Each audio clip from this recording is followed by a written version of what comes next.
जय श्री महाकाल आदेश। तो आज चर्चा करते हैं एक अलग विषय पर। जैसे कई लोग पूछते थे कुछ समय पहले, जब कॉलिंग फोर पर जब लाइव चर्चा होती थी तो उस समय कॉलिंग फोर पर आध्यात्मिक विषय पर पूछने का एक ऑप्शन रखा गया था।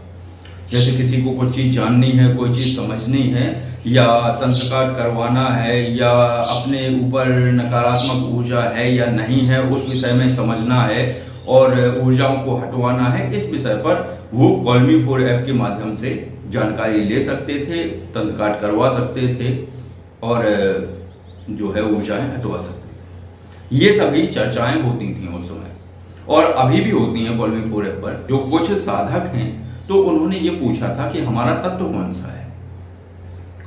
तो तत्व अगर तीक्ष्ण है या सौम्य है तो ये एक तरीके से ऐसा होता है कि जिसका सौम्य तत्व है तो वो सौम्य साधनाएं करे, विशेष लाभ प्राप्त होता है। लेकिन इसका मतलब ये नहीं है कि वो तीक्ष्ण साधनाएं करेगा तो उसे कोई लाभ नहीं होगा या उसे कोई दिक्कत होगी, ऐसा कुछ नहीं होता है। और जिसका तीक्ष्ण तत्व है वो सौम्य साधनाएं करेगा तो उसे कोई लाभ नहीं होगा। ये सारी चर्चाएं होती हैं। तो क्या होता है कि जैसे गण होते हैं व्यक्ति के, जब वो जन्म लेता है तो उस समय उसका गण निर्धारित होता है। तो अगर उसका गण राक्षस है या मनुष्य है या अन्य है कोई, तो जो भी गण है उसके, तो उस गण के हिसाब से उसके ऊपर अगर तंत्र प्रयोग किया जाए तो किस शक्ति से करें ये कुछ नहीं निर्धारित करना होता है। मैं आपको एक सीधा सूत्र बता दूं कि तंत्र एक ऐसी प्रक्रिया है जिसमें आपको कुछ नहीं देखना होता है, बस आपके पास शक्ति हो, ऊर्जा हो, शक्ति की कृपा हो, आप कोई भी कार्य करेंगे वो तत्काल फलित होगा। तो ये सारे कार्य होते हैं। तो इन कार्यों को तो व्यक्ति का जो भी तत्व हो, जो भी गण हो, इससे कोई लेना देना नहीं होता है। और एक चीज और है कि जो बड़े बड़े तांत्रिक थे, आपने सुना होगा कहानियों में, या कहानी ही बन जाती हैं वो समय के हिसाब से। जैसे समय गुजरता है वो कहानी के रूप में प्रकट हो जाती है। तो आपने देखा होगा कि बड़े बड़े तांत्रिक हैं जो वो किसी के ऊपर मारण कर दिया उन्होंने, तब कोई कुल देवता क्यों नहीं रोक पाता था और मारण हो जाता था। मारण क्यों हो जाता था, मारण कैसे हो जाता था? मारण इसलिए हो जाता था कि उस तांत्रिक की शक्ति प्रचंड वेग में होती थी, तीक्ष्ण होती थी, और जिसके ऊपर किया गया है उसका औरा बहुत कमजोर होता था, इसलिए वो हो जाता था। अगर वो भी उतना ही शक्ति धारक होता तो शक्ति खाली नहीं लौटती है, शक्ति जाएगी, उसे चोट पहुंचाएगी। अब बस अंतर ये होता है कि वही शक्ति वो सिद्ध किए हुए है, वही शक्ति उस तांत्रिक ने अनुबंधित करके उसके ऊपर छोड़ दी मारण के रूप में। तो होता ये है कि जब टैंक चलाया गया, टैंक का गोला निकला, लेकिन वो उस व्यक्ति तक जाएगा, उस व्यक्ति में पड़ेगा, लेकिन किस तरीके से? एक कंकड़ की तरह। चोट तो लगी, लेकिन इतनी बड़ी मिसाइल या एक गोला निकलता है और वो गोला एक छोटे गिट्टी के रूप में उसे लग जाता है। चोट तो लगी, लेकिन असर केवल इतना होगा कि चोट लगेगी, 1-2 घंटे में वो ठीक हो जाएगा, मरेगा नहीं। अगर उसका ओरा कमजोर है तो ऐसा व्यक्ति मर जाता था 7 दिन में, 31 दिन में, 41 दिन में, 90 दिन में। अधिकतम अवधि 90 दिन होती है इसकी। अगर किसी के ऊपर कोई भी तंत्र प्रयोग किया जाए मारण जैसा तीक्ष्ण, तो उसकी अवधि 90 दिन रहेगी। 90 दिन में उसका खात्मा निश्चित है। और कभी कभी तो ये होता है कि शक्ति इतनी प्रचंड होती है कि वो एक दिन में भी और तत्काल भी वो कार्य कर देती है। तब उसके कुल देवी देवता क्यों नहीं रोक पाते हैं उस शक्ति को? उसके ग्राम के देवता क्यों नहीं रोक पाते हैं उस शक्ति को? तो तंत्र का जो सूत्र है वो सबसे अलग सूत्र है। इसमें कहीं भी कोई भी कुल देवी देवता इष्ट शक्ति कोई हस्तक्षेप नहीं करती है। एक चीज ध्यान में उतार लेते हैं, कुल देवी देवता क्या कार्य करते हैं? कुल देवी देवता उसकी आने वाली ग्रहों से संबंधित या उसके कर्म फल से निर्धारित जो समस्याएं प्रकट हो रही हैं उन पर कुल देवी देवता रोक लगा देते हैं, उनकी वेग और तीक्ष्णता को कम कर देते हैं और कुल देवी देवता की कृपा से उसकी दुर्घटनाएं बच जाती हैं। लेकिन अगर वो दुर्घटनाएं कराई जा रही हैं तो कोई नहीं रोक पाता है। कोई नहीं का अर्थ है कुल देवी देवता। कुल देवी देवता उसकी आगे का मार्ग प्रशस्त करते हैं, उसकी रक्षा करते हैं। किन स्थितियों में? साधारण स्थितियों में। लेकिन जहां शक्ति का या किसी ऐसे तंत्र का समावेश होता है तो कोई कुल देवी देवता उसमें कोई हस्तक्षेप नहीं करता है और ना कर सकता है। इसी तरीके से ये जो वशीकरण वाले प्रकरण हैं, बात यह है कि बात को घुमा, फिर तंत्र कहाँ रहा? फिर तंत्र का कार्य ही क्या रहा? जब इस तरीके की वार्ताओं, भ्रमात्मक वार्ताएं, और एक चीज और है, अच्छे अच्छे कोटेशन लिख देने से वो व्यक्ति जाएगा उसे देखने, तंत्र कैसे हो, वो वशीकरण कैसे करे, यूट्यूब पर पहली बार बचाइए अपने रिश्तों को, वगैरह वगैरह जैसी लाइनें। अब लोगों के रिश्ते तो संकट में पड़े हुए हैं, देख रहे हैं आज का समाज कितनी अलग गति से भाग रहा है। लड़की का विवाह होता है, कहीं उसके अनुरूप वहां का जो स्थितियां परिस्थितियां हैं वो नहीं होती हैं, वो अलग रहना चाहती है, वो तलाक चाहती है। अब सबके साथ लगभग 70% और 60% लोगों के साथ ये दिक्कतें हैं नई जनरेशन के साथ। तो अब वहां लिख दिया जाता है अपने रिश्तों को बचाइए, तो लोग बाग जाते हैं देखने, लेकिन निकलता क्या है? ढाक के 3 बात।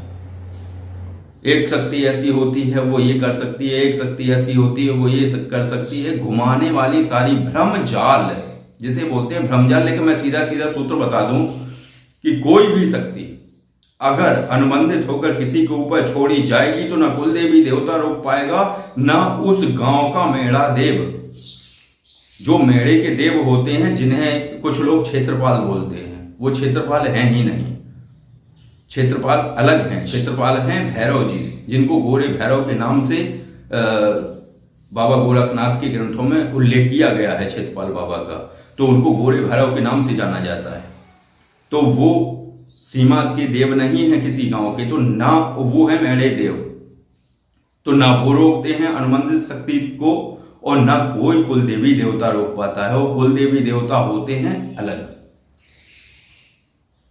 कुल देवी देवता होती हैं इत्र योनि की शक्तियां, लेकिन मूल एक कुलदेवी और कुलदेव का विषय ये होता है कि जो गोत्र जिसका चला आ रहा है, उस गोत्र की, जो गोत्र जहां से शुरू हुआ था, जहां से वो गोत्र बढ़ता चला गया और सभी लोग उसी गोत्र में आते चले गए, तो जो मूल गोत्र था, जो मूल ऋषि थे, उन्होंने किस शक्ति को धारण किया हुआ था? वो होती है मूल कुल देवी, ठीक, और वही ऐसे ही होते हैं कुल देव। लेकिन जो कुल देवी और देवता बनते चले आए पीढ़ी दर पीढ़ी, वो इत्रियोनि की शक्तियां होती हैं, तो वो ना वो शक्तियां रोकती हैं और ना कोई अन्य शक्तियां। जब अनुबंधित करके किसी के ऊपर तंत्र प्रयोग होता है, मारण हुआ, मोहन हुआ, वशीकरण हुआ, उच्चाटन हुआ, ये कोई भी कुल देवी देवता नहीं रोक पाते हैं। लेकिन उनकी बात मत करें। जो गोत्र से संबंधित मूल कुल की देवी हैं वो अलग विषय है। वो इसलिए नहीं रोकती हैं क्योंकि उन्हें लोग भूल चुके हैं और उनकी पूजा अर्चना नहीं होती है। किसी की कुल देवी है चंडिका, लेकिन वो पूज रहा है अलग स्वरूप को। मूल देवी का अर्थ है मूल कुल देवी। कुल देवी, मूल देवी, वो मूल देवी की बात नहीं हो रही है। किसी की कुल देवी है चंडिका, किसी की कुल देवी है रक्तदंतिका, किसी की कुल देवी है शारदा, किसी की कुल देवी है भ्रामरी, किसी की कुल देवी है भैरवी, किसी की कुल देवी संहार काली, किसी की कुछ ना कुछ अलग अलग हैं जो उस मूल गोत्र के जो ऋषि थे, जहां से ये गोत्र शुरू हुआ है, वो कौन सी शक्ति को धारण किए हुए थे, किनकी कृपा थी उनके ऊपर, वही मूल कुल देवी होती हैं और वही आगे तक जाती हैं। लेकिन व्यक्ति को नहीं पता होता है तो उनको नहीं पूछता है। वो रोक सकती हैं, लेकिन कब रोकेंगी वो? जब वो उनकी प्रचंड ऊर्जा धारण किए हुए होगा, तब मारण जैसे प्रयोग रोक सकते हैं। और वो रुकते तो हैं ही नहीं, ये भी आप कन्फर्म मान लीजिए। वो रुकते नहीं है, ना कोई रोक पाता है उन्हें, लेकिन उनका वेग कम किया जा सकता है, क्योंकि एक शक्ति का अपना अनुबंध होता है, वो अनुबंध कभी नहीं तोड़ती। हाँ, अगर इत्र योनि की शक्ति को मारण स्वरूप भेजा जाए, जैसे बताया गया है कि जो शरीरधारी लोग होते हैं इनका ही प्रयोग करना चाहिए वशीकरण में, कभी नहीं होगा, कभी नहीं होगा। वशीकरण बिल्कुल पूर्ण तरीके से निष्क्रिय हो जाएगा और स्थितियां क्लेश वाली बनेगी। और वो वशीकरण तो होने से रहा, वहां दंगे और लड़ाई झगड़े, और जैसे उसने अप्लाई किया, लीगल नोटिस भेज दिया उसका तलाक का, फिर क्या होगा? फिर लट्ठा मारी होगी, दंगे होंगे और लड़ाई झगड़े होंगे। अगर किसी इत्र योनि की शक्ति से वशीकरण, उसे इत्र योनि की शक्ति ही कहा जाएगा जब किसी मनुष्य की आत्मा, भले वो योगी रहा हो और मनुष्य के रूप में जन्मा है वो, और फिर उसने देह या समाधिस्थ होकर उसको पूजा गया, और फिर उसको ऐसे कामों में लगाया जाए उस बलिष्ठ आत्मा को, तो फिर क्या होगा? फिर विवाद होगा। वशीकरण तो होने से रहा नहीं होगा। वशीकरण के लिए कुछ शक्तियां निहित हैं, और वशीकरण के लिए कोई गण नहीं देखा जाता है, आप सीधा चला दो। लेकिन एक बात मैं बता दूं, मैंने आज तक किसी भी वशीकरण का केस नहीं लिया, ना मैं करता हूं। मैं रास्ता दिखा दूंगा, खुद करना हो कर लो, लेकिन जब दिखाऊंगा जब आपका ध्येय सही होगा, आप सही होंगे, तभी मैं रास्ता दिखाऊंगा। तो आज की चर्चा बस इतनी ही थी। कुछ भ्रमात्मक बातें सुनने के बाद और कुछ नवीन साधकों को भ्रम में डालने की ये जो कोशिश होती है, तब मुझे थोड़ा सा अजीब लगता है।